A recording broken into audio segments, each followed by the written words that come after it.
Hello, wherever you're tuning in from, welcome to the Investors Corner. My name is Tech Stephen Ogut, and today in this episode, we are honored to be hosted by a group of wonderful gentlemen here who are businessmen.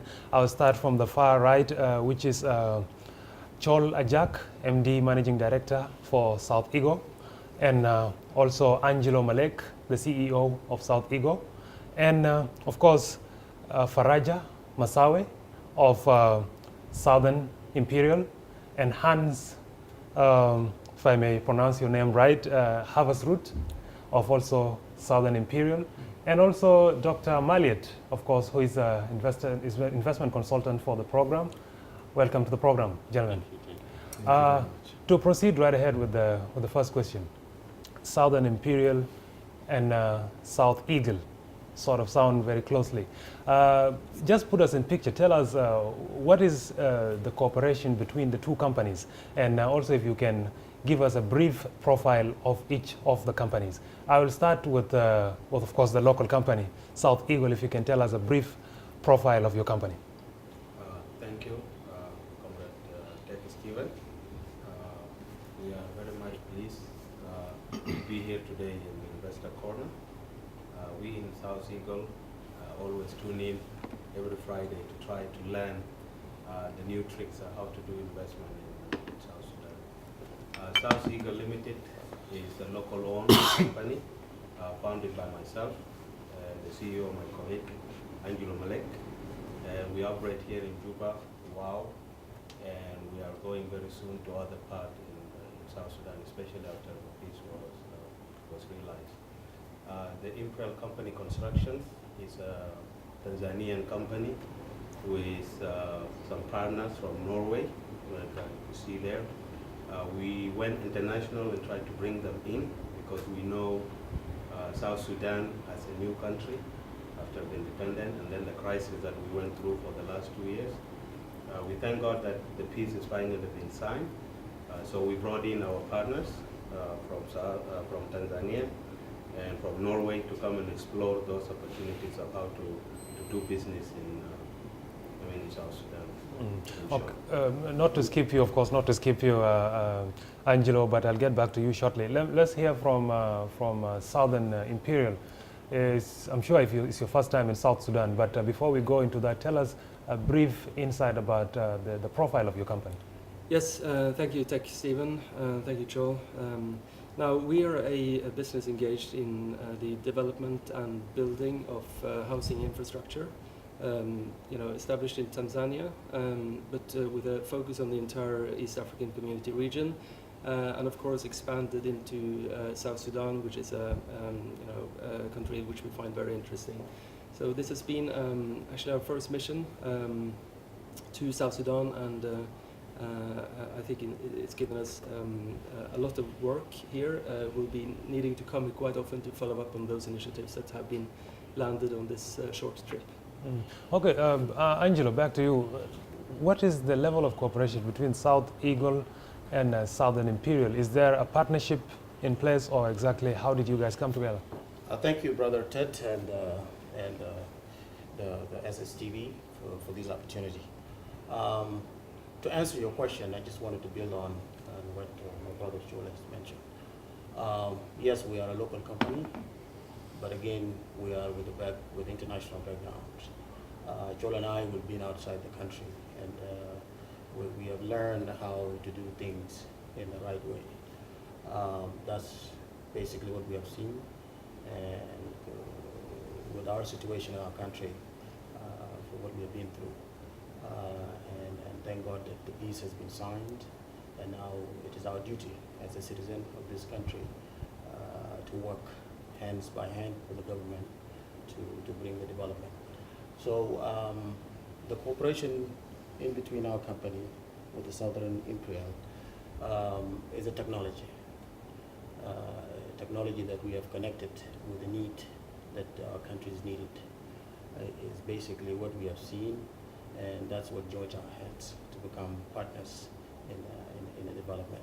So yes, we have been together in connection, and this is the fruits of that connection that we have in between us, where we brought them we invited them to come to our country and meet with our officials. Yes. Okay, Mr. Faraja, I understand that Southern Imperial is a company that operates in Tanzania, in South Africa, and of course in Norway, which makes it a global company, international company. Why did Southern Imperial choose South Sudan for business? Thank you very much, Stephen. East African country, Tanzania being part of it, it's a prototype, or I would say it's a case study. It's a typical reflection of what is going on right now in South Sudan. Middle income earners and the middle class, for let's say in Tanzania, have been forgotten by the policies that are going with the housing in Tanzania. So you find that most of the construction that is being done is just for the upper and for the high end of the society. And at the end of the day, most of the people live in the most informal way and very poor housing. Also, this affects the life expectancy of people. At the end of the day, if you live in a very good house, even your life expectancy increases. So I think I would suggest this is exactly a typical experience that we see in a country like Sudan. It's something that has to be addressed by the public in general, and should be given a priority, that individual to live in a very well organized and good housing. So I think reflection of the low cost income housing that we are trying to import here, this technology will really help for a normal civil servant, any worker in Sudan who is earning a decent wage, a minimum wage, to afford to have a house. I think it's one of the rights that we are bringing, that the Sudanese can afford to have this. We'll get to the difference between what your company does and other companies. But before that, let me give Dr. Maliat a chance to also be part of our talks here. Dr. Maliat, what do you make of this partnership between these two companies? Thank you. I think it's some of you have been watching SSTV, have been talking about striking a partnership between locals and international.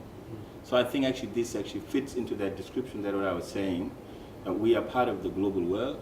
Our country is rich enough to accommodate other people to come and invest. So I think this is actually the dividends of our talk, that we've been calling international community to come and invest. And what I can make simply is that the country is peaceful. So if we are now able to actually attract international investors, and not only from one particular country, but from 3 different countries that are visiting our country, not to explore as people do. They are not coming to explore, they're coming to do the deal, because I've given them the consultants that they need. So, and you hear later from them how they have been met and welcomed. They nearly think that we haven't, it is because they just came for a few days, but if they were to stay here for a week, they would have signed deals. I'm telling you. Okay, Mr. Hans, tell us about the work of your company. Now, why would South Sudan trust your company other than any other company? Yeah. I think, first of all, I mean, South Sudan has been on our radar for quite some time. We've been waiting for the peace initiative that came in August. I'd like to also congratulate you and the nation and the people of South Sudan on that. I think it's going to be an enabler for the international business community and, of course, the business community in South Sudan to advance projects that are of critical importance for the nation and the people. South Sudan being one of the great development, one of the countries with such fantastic development potential, closely next to the East African community with its 150 million residents. It's a dynamic country. There's a lot of things happening here. Obviously, there is the oil and gas game, which is exciting in itself, but which is attracting a lot of international focus and attention to the country. So I think we're not the only international business people who have been waiting for this time to come to South Sudan to explore opportunities. And then I would like to echo what our host here also said, that we are here not to just learn about the market and then go back, but we're here to start a long-term business relationship with government and the private sector in the country. We're here to land projects and employ our experience and expertise from the housing sector in particular, from other East African nations, for the benefit of the people of South Sudan. Yeah, we're going to talk about how South Sudan will benefit from the experience of your respective countries shortly. But if Mr. Chol, you can tell us about you being a local company and the state of housing infrastructure in South Sudan is really wanting. Can you tell us about your company? What has your company done so far to alleviate and develop the housing industry in South Sudan? Thank you again, Ted. Before answering that question, I will echo again what Mr. Praja was saying earlier about your question about what brought him to South Sudan.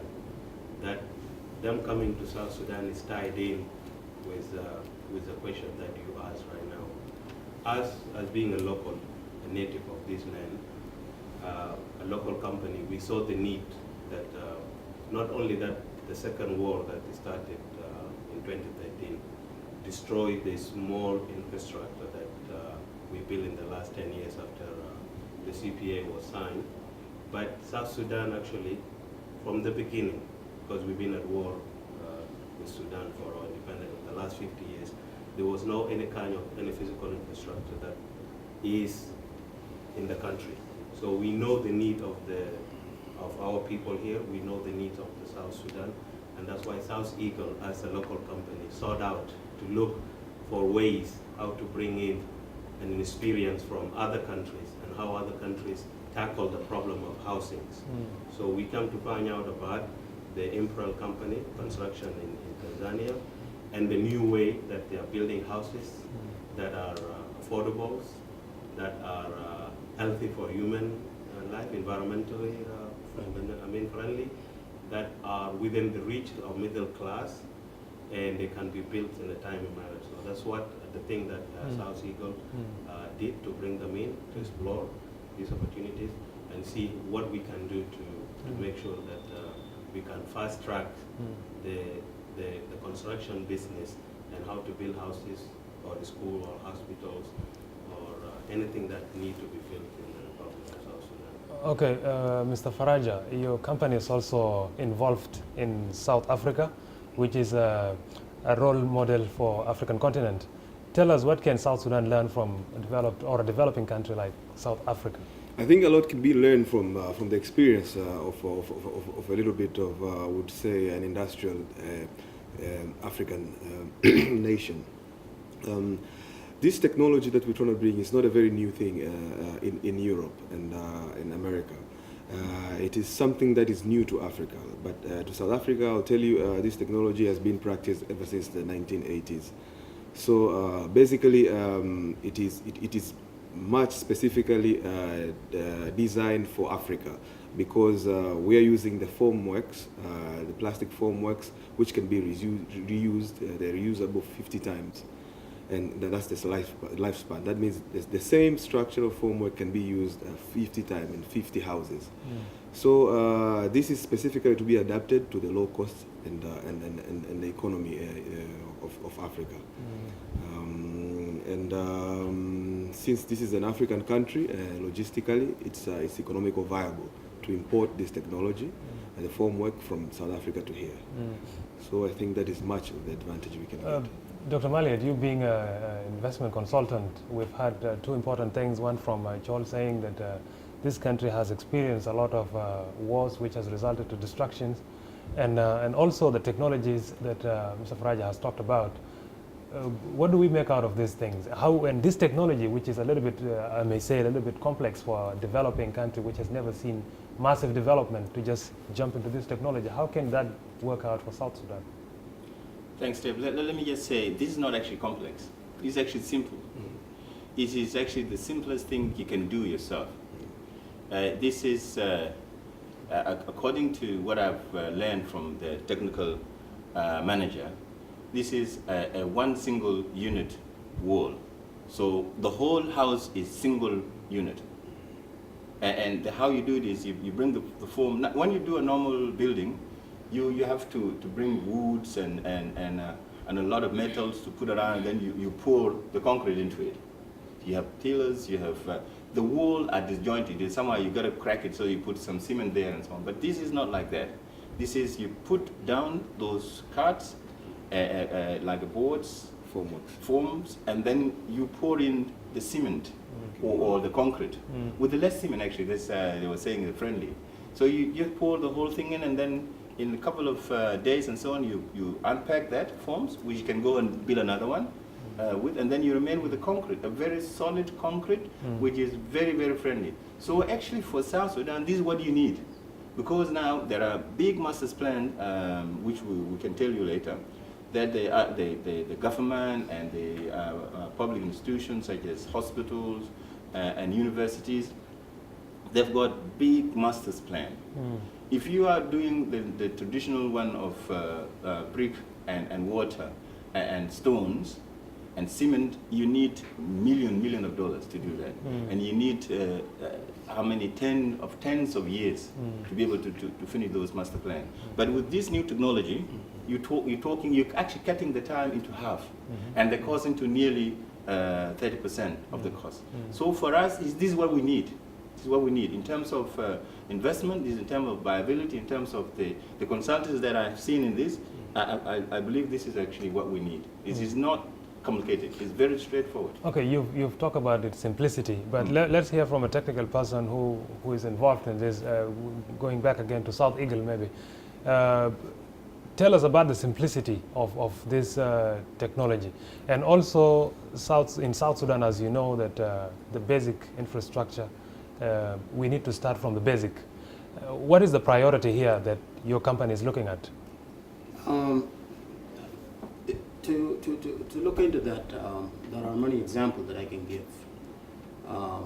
As you know, we just barely had our independence, and most of our locals are inexperienced in terms of building. With this technology, it gives them an access to learn faster. It doesn't require, experienced personnel to do the job. If one person comes from Southern Imperial and train 100 people, those 100 people can go each and every village and start doing the same work with the same quality. That's one of the impact that I see with this technology.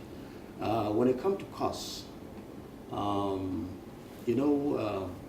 we like building houses in a massive way, which costs a lot of money. And with this technology, I think the basic thing that you need is to have that formwork that they have, and the cement, in which we know that we can import the cement from Uganda or Kenya until we have our own factories. And then the sand, and of course sand is available in our river. We can utilize that. It's accessible. There is no money to be spent. There's water in the Nile running. In terms of transportation, to transfer all the material, it doesn't need all this, doesn't require all of this. But when you look into the quality of building itself, it's actually impeccable. So that's what we look at as a Southern, the South Eagle company. When we look into that, I think that we can help our people get into home faster enough, being able to enjoy the life that they fought for. Okay, let me get back to the guest again, the guest in this country. What do you make of South Sudan so far, of the last 2-3 days that you've been here? But before you answer that, let's just go for a short break, and when we come back, we'll talk more about that. We're going for a short break, and Investors Corner is back shortly. Stay tuned.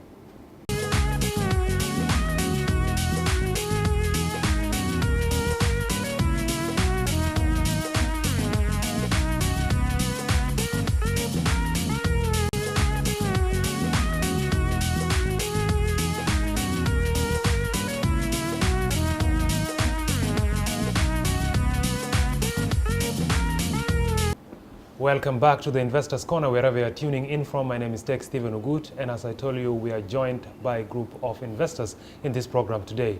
And as I was asking you, you've been in Juba for what, 3-4 days now? 4 days. 4 days. What do you make of your visit in Juba so far? It's been a very hectic week, but we wouldn't like to have it in any other way. So that's been great. We've learned a lot, and we've met with a large number of government ministries and also the John Garang Memorial University, as you pointed out. I think the meetings in general with the various ministries have confirmed the need for housing infrastructure and related infrastructure in South Sudan. We will, we have plans in place now for follow-up meetings already at this point with several of the ministries and parties that we have met with. Mr. Faraja, now that all these ministries that you have visited, what do you think is the priority that your company will put first to begin with? Our priority is basically to make sure that the low income and the middle class gets affordable housing, a house that money can buy. And second is through the cooperation that we have and the support that we have got both from the Ministry of Housing, it really gives a motivation, and I think we are way forward to start one of the programs and constructions so far. I think from just the support I got from these meetings that we have been through this week, it's so much of an encouragement. Back to add to what my colleague Faraja was saying, this afternoon we held a very good meeting with the Honorable Minister of Housing, the National Minister of Housing, with including the Deputy Minister of Housing and some technical engineers. And we set up some of the follow-up meetings because we know the Ministry of Housing in the Republic of South Sudan got a lot of projects in the pipelines.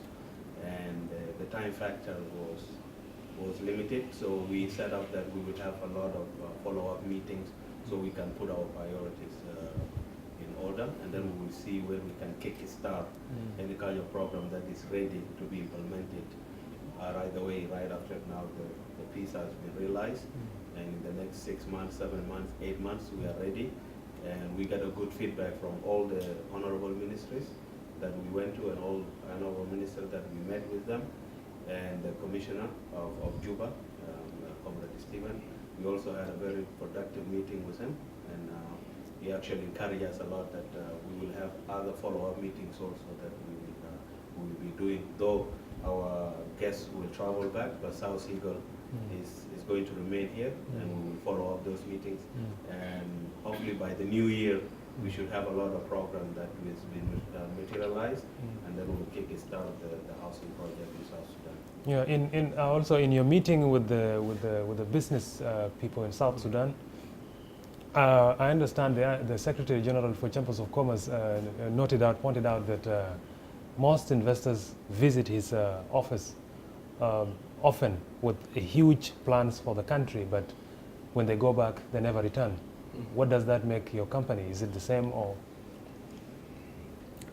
I think on that note, it is very important for us to have the local partner in South Sudan, and we don't want to be perceived as a foreign entity coming in to do single projects here, but rather as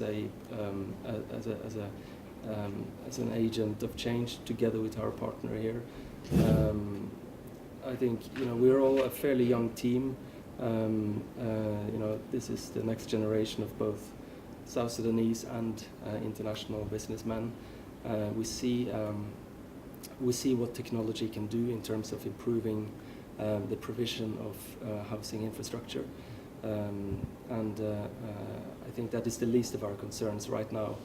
Whether we are going to,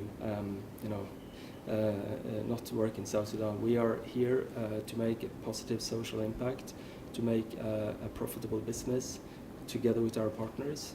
And I think our only concern at this stage is how to address the universe of opportunities that there seems to be in South Sudan presently. Back to you, Angelo.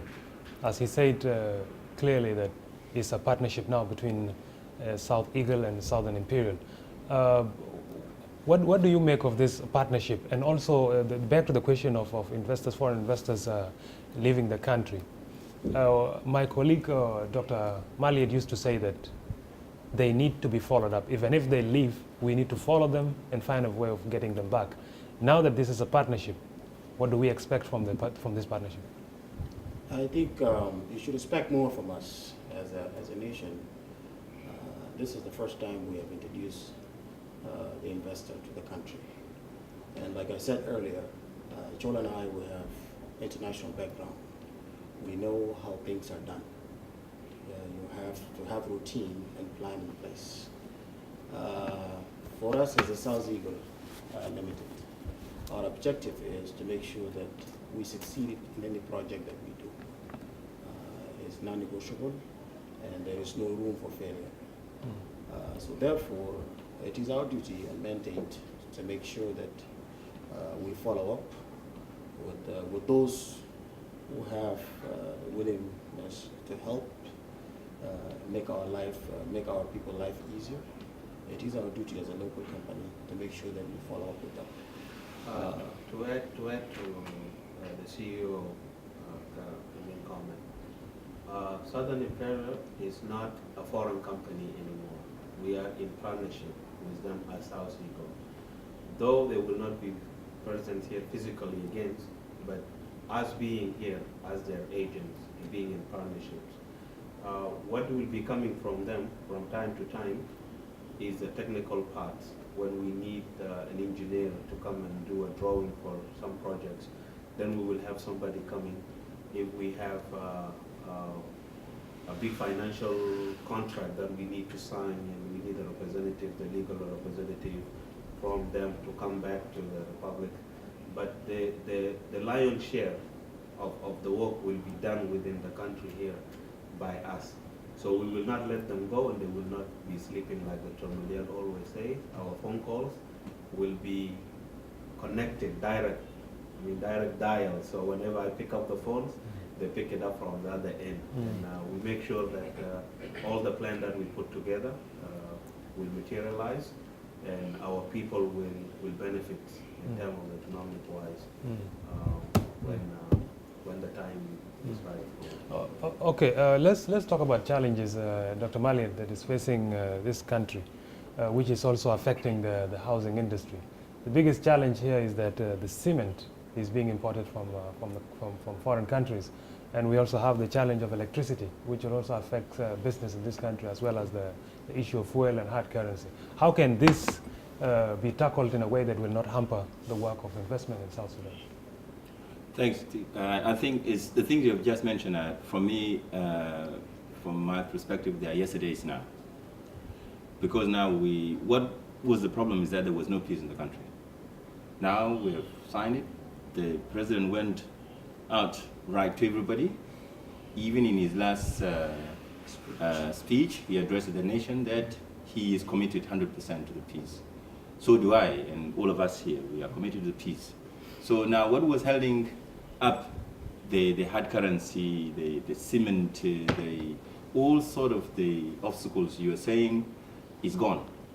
So he's no longer coming back.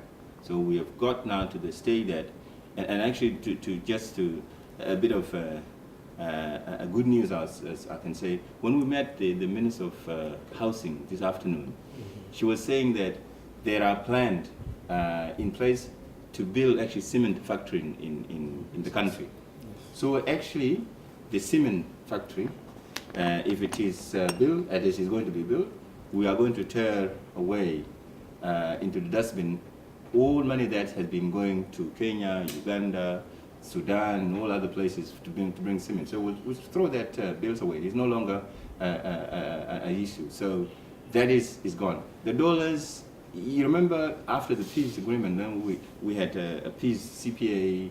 We were actually trading between $1 and a pound. And if you give me $1, I'll say, no, I don't want $1, I need a pound. So that, it always has to repeat itself. So now the history of coming back to the glory of South Sudan, where we always have money, we always have food, we always have peace, we always have love among ourselves, and we are able to afford things, it is coming back. So that the challenges are in the past. But what we need to do from now, and I have to say this bold and clear, we need to have strategies now. We need to put strategies down, and I'm not saying out of blue, because even the minister we met this afternoon, she said we are going to strategize. It's not going to be like the after CPA. This is a different one. Although this is actually CPA. Do you guys know that? Okay, let me put this to Mr. Hans about the foreign investment. Now that we've put it clear that there's a partnership between the two companies here, when you go back, considering all the things that you've realized and noticed in South Sudan, what will you tell other investors who are willing to come and invest in South Sudan? Well, I'll try to keep it for myself, actually. But no, I will go back, and I will. I think there is an international business community, especially in, I would say, the Scandinavian countries. Personally, being Norwegian, there are communities out there waiting to come in. I think we consider ourselves a little bit like pioneers, coming in only days after the peace agreement was signed. And I think that has been echoed also by people we've met on this short trip. That we are the first ones they see, and I think it also shows the courage of and ambitions of our partner to go about creating change immediately. There's no time to wait, and I think my message to other investors and business people in Norway is that South Sudan is going to be and is becoming a booming place for business, and it's about now to be here before the Chinese are getting here and before the competing business communities globally are putting their hands on this country. Okay. I think we are competing globally for the opportunities. Thank you for South that. Sudan. Because time might not be on our side, let me just ask this question quickly, because also that this is a partnership now. This question will apply to both the two of you. Apart from the income and the profit that you will make, that you of course intend to repatriate to your countries of origin, how else do you intend to give back to the local communities? I'll just start by a simple principle, or one of the wise words that I heard from one of the famous investors in America. It's called Donald Trump. I'm sorry, I don't want to get political, but he said it's not the foundation that stands out and people see. It's the foundation that the building stands on, and then eventually people see it at the end of the day. Very nice and glamoured. So what we're doing now, we are setting the foundation. We are actually building up ties with the local. It's quite amazing, and it's very encouraging that we went to a lot of offices that we've bumped into. They see a local company that has brought up partners, partnering to build something great, so that eventually, as a lot of capital is retained here, in terms of employment, in terms of expertise, there's so much that South Eagle is going to learn, and at the end of the day, a lot of capital profit is going to be retained for the economy here. It's very good. So I think it's also important. It's a message to the government that when you have to give a priority, and as one of the policies, I'm sure that it's there by the government, that to encourage participation of local companies and individuals from South Sudan. Okay, I promise to give you guys 1 minute to just say your last word, but time will not be on our side. So we'll just have to wrap it here because of time. Thank you very much. Once again, starting from Chol Ajak, the Managing Director for South Eagle, Angelo Malek, the CEO of South Eagle, and Faraja Masawa, Hans, and Dr. Maliat. Thank you very much for being in Investors Corner. Thank you very much, Stephen. This brings us to the end of Investors Corner this hour. My name is Stephen Ugut. Until we meet again, goodbye.